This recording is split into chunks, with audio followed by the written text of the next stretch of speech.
مجھ پہ الزامات لگے خان کی جگہ لینا چاہتا ہے، وہ بھی سن لیں۔ میں اگر کسی کی جگہ لینا چاہتا تو خوشامد کرتا جو یہ کرتے ہیں۔ میں نہ خوشامد والا ہوں، خان کے احتجاج کا سپاہی ہوں۔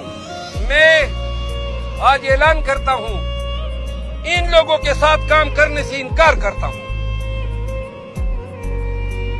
خان اگر چاہے اشارہ بھی کرے نا کہ ممبر قومی اسمبلی سے استعفیٰ دو تو آنکھیں بند کر کے استعفیٰ دوں گا۔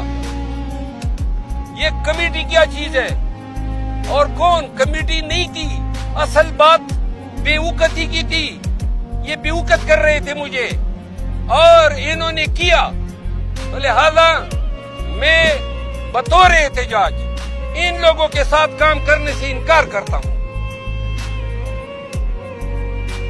اور نہ میں ان کو قائد سمجھتا ہوں، نہ یہ میں ان کے لیے کوئی ایسا لفظ استعمال کر سکتا ہوں۔ میرا قائد عمران خان ہے اور میں آج جا رہا ہوں اور اس جیل تب آؤں گا جب خان مجھے بلائے گا، اور تب احتجاج کے لیے آؤں گا جب خان مجھے احتجاج کی ذمہ داری دے گا۔ ان لوگوں کو بیچ میں مانتا ہی نہیں ہوں۔